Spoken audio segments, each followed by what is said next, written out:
이 민주당의 내년 총선 전략이 하나하나 이제 드러나고 있습니다.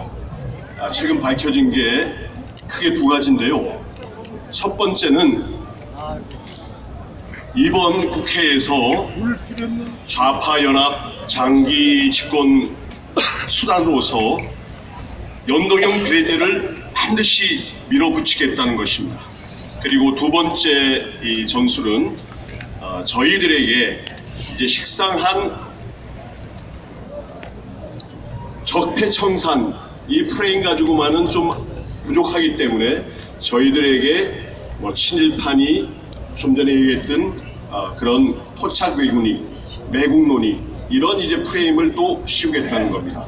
우선 첫 번째, 저들이 이번 국회에서 반드시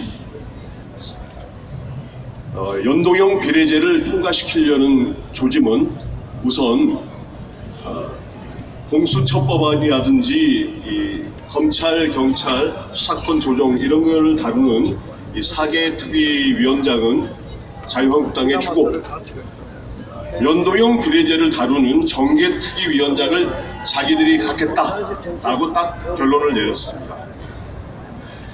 그리고 동시에 며칠 전부터 지난번 이 법안들을 국회에서 강행 처리하려고 패스트트랙 지정을 하려고 했을 때 국회 충돌이 일어났었는데 그때 고발된 야당 의원들을 59명을 경찰 소환 조사를 며칠 전부터 시작했습니다.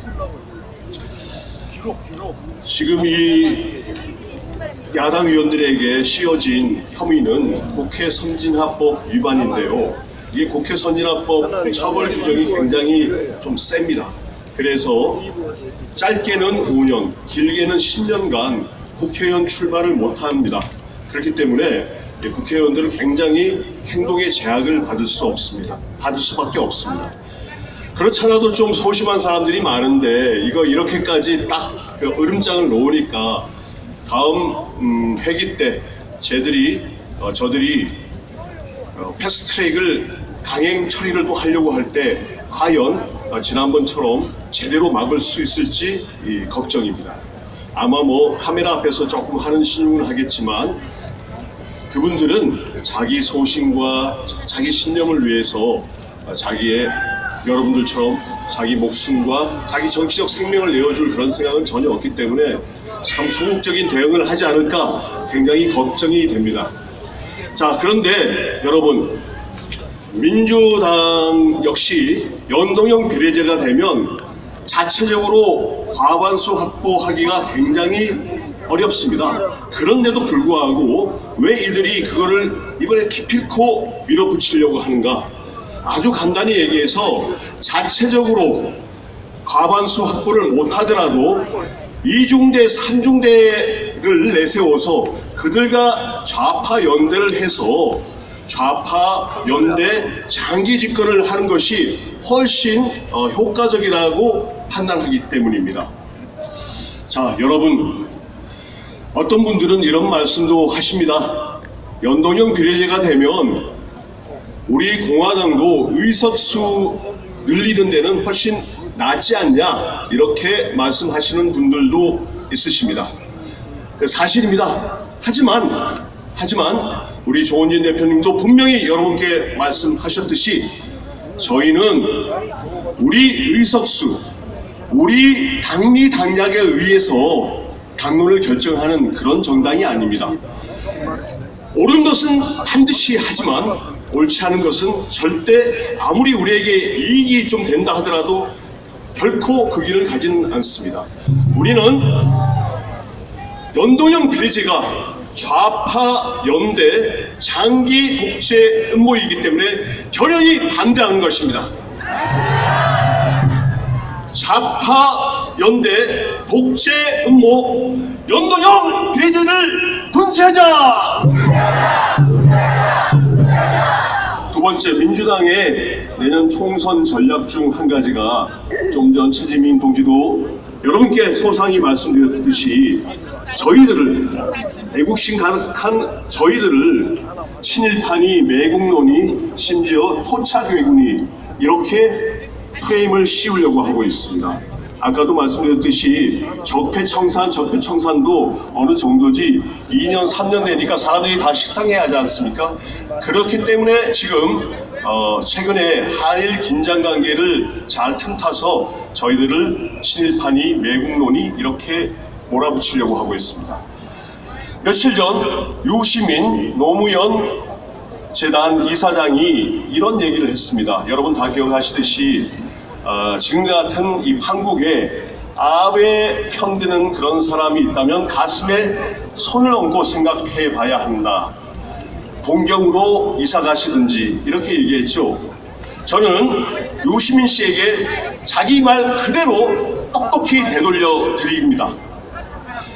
북한 핵 미사일 위협이 이렇게 심각한 이 상황에서 김정은 편드는 사람은 가슴에 손을 얹고 똑똑히 생각해 봐야 한다. 아니면 평양에 가서 살든지. 맞습니다. 한마디 덧붙입니다. 가서 다시는 돌아올 생각하지 마시라. 돌아오겠다고 하더라도 그때는 우리 국민들이 결단코 받아들이지 않을 것이다. 거기 더 나가서 지금 청와대의 왕수석 노릇하고 있는 조국 민정수석은 연일 자기 페이스북에 매국 죽창가 이런 얘기, 더 나가서 엊그제는 이런 얘기를 했습니다. 경제 전쟁에서 중요한 것은 진보냐 보수냐 좌냐 우냐가 아니라 애국이냐 이적이냐다, 이렇게 얘기했습니다. 아마 자기들은 애국 세력이고 문재인 정부의 잘못된 외교 정책을 비판하는 저희들은 이적 행위를 한다, 이런 얘기 같은데요. 여러분, 제가 조국 수석 얘기를 그대로 한번 돌려서 한번 여러분께 들려드릴 테니 여러분들이 판단해 주시기 바랍니다.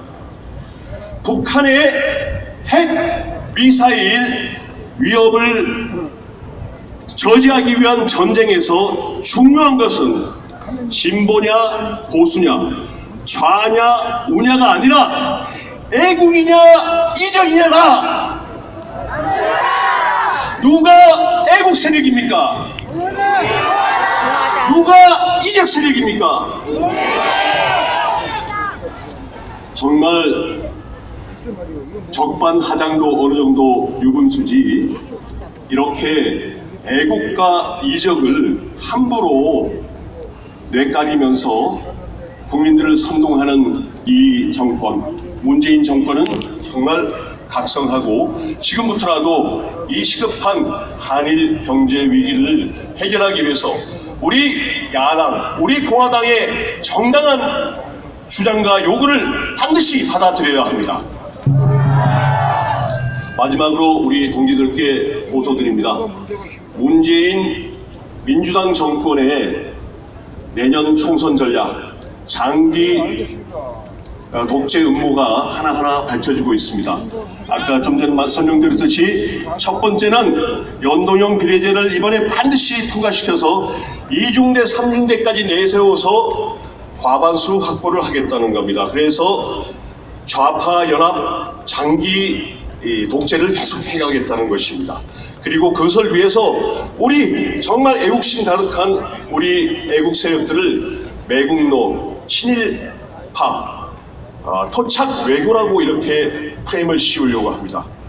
정말 이런 부분들에 기죽지 마시고 우리가 애국 세력이라는 것을 다시 한번 자부심을 가지고 당당히 싸워 나가야 되겠습니다. 한 가지만 더 말씀드리면, 여러분, 지금 저는 저 사람들이 얘기하는 이 토착 외국, 그런데 우리나라에는 지금 토착 오랑캐도 굉장히 많은 것 같습니다. 여러분, 지금 저 사람들이 일제 36년 얘기하지만 사실 우리나라는 지정학적 특성상 수천 년간 중국의 지배를 받아온 게 사실입니다. 그래서 시진핑이 오죽하면 트럼프한테 우리나라를 속국이라고 이렇게까지 그냥 얘기를 편하게 그냥 했겠습니까? 저 사람들은 임진왜란은 기억하지만 병자호란은 알지도 못하는 모양입니다. 살수대첩이 누구랑 싸웠는지도 모르는 모양이고요. 안시성 전투가 누구랑 싸운 건지도 잘 모르는 것 같습니다. 정말 이런 역사를 망각하는 사람들. 그리고 최근 들어서 사드 배치를 했을 때 중국이 무역 보복을 했을 때는 단 한마디 목소리도 못 내던 사람이 지금 이렇게 들고 일어나서 저희를 토착 왜구라고 한다니 정말 가소롭습니다. 저는 토착 오랑캐가 북쪽에만 있는 줄 알았습니다. 여러분도 사진 다 보셨겠지만 김여정이가 우리 문재인 대통령 만났을 때는 한 손 악수를 했고 시진핑 만났을 때는 90도 인사한 거 여러분 사진 다 보셨죠? 문제만 생기면 김정은이가 시진핑한테 달려가서 형님 도와주세요 이런 거 다 보셨죠? 그게 토착 오랑캐 아닙니까? 그 토착 오랑캐가 지금 남쪽에도 있습니다. 정말 얘기해야 될 때는 한마디 뻥끗도 못하고 그저 일본에 대한 우리 민족 감정을 이용해서 어떻게든 선거에 이용해 먹으려는 정말 그 과정에서 우리 외교적 경제적 손실이 어떻게 되든 간에 그저 내년 선거만 이기겠다는 이런 정말 매국적인 문재인 민주당 정말 우리가 내년에 반드시 심판하자! 심판하자! 심판하자! 여러분 함께 힘을 모아서 내년 우리 공화당 반드시 승리해서 박근혜 대통령을 구출하고 자유민주주의 구출합시다! 네, 고맙습니다. 다음 연사분은 차분하지만 속복 같은 연사. 우리 공화당 대표 비서실장님 오경훈 비서실장님이었습니다. 네, 감사합니다. 네, 안녕하세요.